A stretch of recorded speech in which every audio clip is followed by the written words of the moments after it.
500 days locked up and counting. Mahmoud Hussein and Al Jazeera deny provoking sedition, incitement against Egypt, and spreading false news. The UN condemns his arbitrary detention. Hussein was stopped, questioned and detained in December 2016 after traveling to Cairo for a holiday. Since then, he's been in solitary confinement and has yet to be charged. The Office of the UN High Commissioner for Human Rights says indefinite pre-trial detention is the Egyptian government's tactic to restrain anyone who dares to act independently. The UN human rights body says the policy is a cornerstone of Egypt's repression of the media, civil society and protesters. The Committee to Protect Journalists says Egypt is a leading jailer of journalists. At least 20 are in prison. There's advocacy that we can do by documenting attacks and repression of journalists and using every opportunity that we have to bring this to public attention around the world. Egypt's government has targeted other Al Jazeera journalists.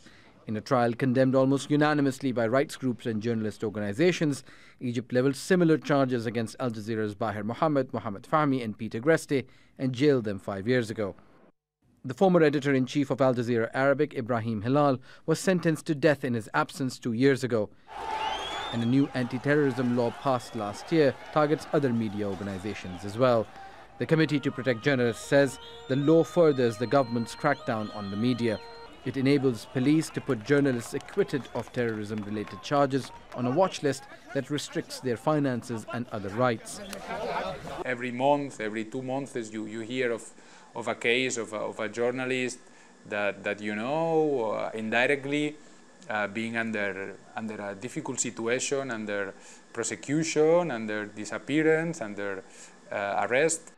Censorship intensified this year during the re-election campaign of President Abdel Fattah el-Sisi.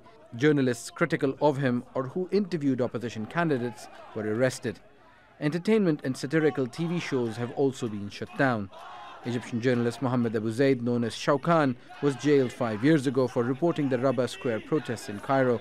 Hundreds of protesters were killed and thousands injured. Shawkan's been nominated for UNESCO's Press Freedom Prize for his resistance and commitment to freedom of expression.